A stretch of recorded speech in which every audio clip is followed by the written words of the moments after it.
Il fallait absolument que je fasse cette vidéo, ça me tenait vraiment à cœur parce que je vois le mot ex écrit absolument partout sur les réseaux sociaux. Comment récupérer son ex, par exemple, comment impressionner son ex, comment faire regretter la rupture à son ex, c'est ma préférée.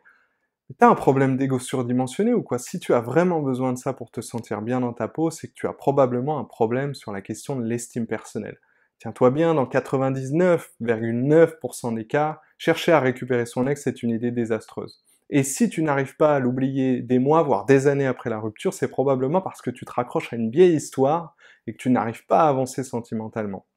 Le phénomène de l'obsession amoureuse, moi, me fascine. L'amour, c'est vraiment comme une drogue parfois, on développe parfois une addiction amoureuse envers sa partenaire, même si on sait pertinemment qu'elle est nocive pour nous et qu'elle peut nous faire du mal.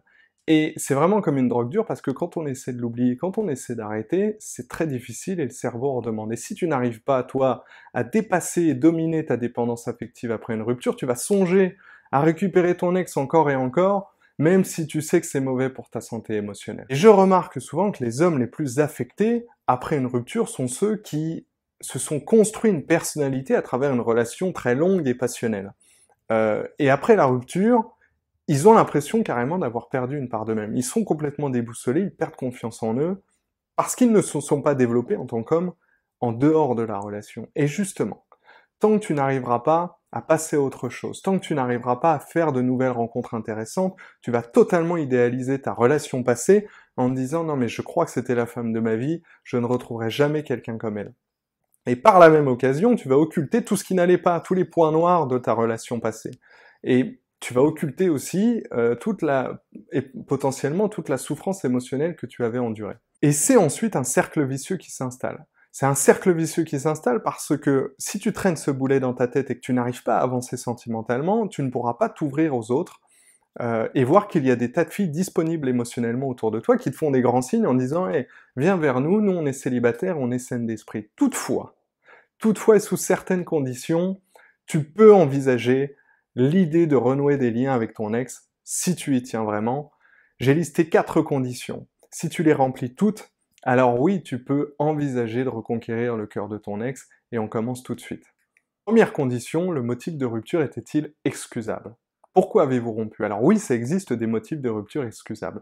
Par exemple, peut-être que vous ne pouviez plus supporter une relation longue distance alors que de l'amour subsistait entre vous. Néanmoins, il y a aussi des motifs de rupture intolérables, et l'infidélité en est un. Qu'est-ce que ça te dit toi, à ton avis, quand tu essaies de reconquérir le cœur d'une fille qui t'a manqué de respect et qui t'a trompé? Si tu veux garder de l'estime personnelle, tu dois à tout prix fuir les personnes qui trahissent ton intégrité ou qui ont trahi ton intégrité par le passé. C'est le prix à payer, crois-moi, pour être mieux dans ses baskets. La deuxième condition à respecter impérativement, c'est qu'il faut avoir eu des expériences sentimentales réussies depuis la rupture. Tu vois, si tu n'as fait aucune rencontre de qualité depuis que vous avez rompu, ça peut facilement expliquer que tu ne parviennes pas à oublier ton ex. Et je ne veux pas parler de plan cul foireux ou de date Tinder raté, non. Je parlais d'une vraie histoire sentimentale réussie avec une fille bien. Pour ça, ça signifie qu'il ne faut pas non plus se précipiter pour rattraper le temps perdu et penser tes blessures sentimentales. Donc il faut être patient, prendre le temps pour trouver une personne qui te correspond vraiment. Encore faut-il pour ça que tu lui laisses la chance de te découvrir, parce qu'on est tous pareils. Après une rupture douloureuse, on a tendance à fermer la carapace, on a tendance à se blinder émotionnellement pour éviter de souffrir à nouveau. Malheureusement, tu t'en doutes, en faisant ça, tu ne laisses pas l'opportunité aux filles que tu rencontres de te découvrir telle que tu es. Elles vont sentir un blocage, et à la longue, elles vont se lasser et elles vont partir parce que tu es indisponible émotionnellement. Donc ensuite, et c'est le pire dans tout ça, tu vas te raconter qu'aucune fille n'est aussi bien que ton ex, et ça va renforcer l'histoire négative que tu te racontes au sujet de ta relation passée. En phase post-rupture, les mecs font souvent aussi l'erreur de comparer les filles qu'ils rencontrent avec leur ex, en tout point. Chaque fille, tu dois le savoir, est singulière avec ses qualités et ses défauts. Prends le temps d'apprendre à connaître la personne que tu as en face de toi, ne te fie pas uniquement à la première impression et va au-delà du physique. Mon conseil, fais l'effort de t'ouvrir aux autres, montre de la vulnérabilité, et n'aie pas peur de t'ouvrir émotionnellement dans une nouvelle relation si tu sens que ça peut en valoir la peine. Troisième condition, est-ce que la relation avec ton ex était saine? Alors, je sais, ça paraît évident, et pourtant des tas d'hommes se remettent dans des relations qui étaient nocives.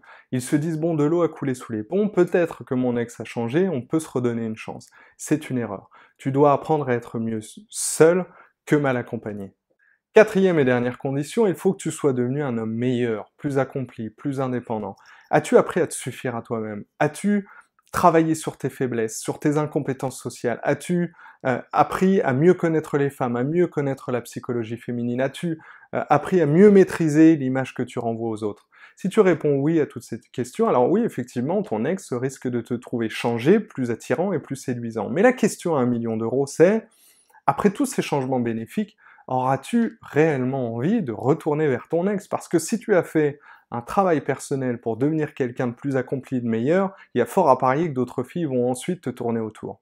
Et c'est, à mon sens, la condition la plus importante si tu veux retrouver ton ex. Il faut avoir fait de ton côté un travail de développement personnel, elle aussi de son côté, et vous retrouvez comme ça l'évolution à la croisée des chemins. Parce que si elle ne fait pas le travail, tu vas faire ça et c'est rebolote. Et quand bien même vous vous retrouvez là, tout là-haut, tous les deux en même temps, il faudrait quand même avoir une conversation difficile pour fixer de nouvelles limites, fixer de nouveaux contours à votre intégrité et dire « Regarde, dans la relation passée, tu as fait ça, ça ne m'a pas plu, etc. » En conclusion, si tu viens de rompre ou si tu rumines encore après un rejet d'amoureux, prends le temps, s'il te plaît, de réfléchir et agis intelligemment. Si tu tiens quand même à retourner vers ton ex-petit ami, si tu remplis toutes les conditions dont on a parlé, attends-toi quand même à essuyer un rejet. Ta petite amie, peut-être qu'elle est déjà passée à autre chose et qu'elle ne veut plus de toi. Alors comment réagirais-tu si elle ne te laissait aucune chance de revenir? Tu dois impérativement être capable et te sentir capable de faire face à ça, sinon tu te condamnes à souffrir à nouveau.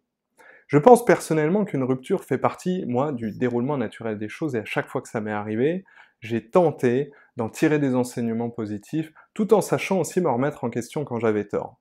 Voilà, c'est tout pour aujourd'hui, j'espère que cette vidéo t'a plu. Like, partage, abonne-toi à ma chaîne, j'ai besoin de soutien.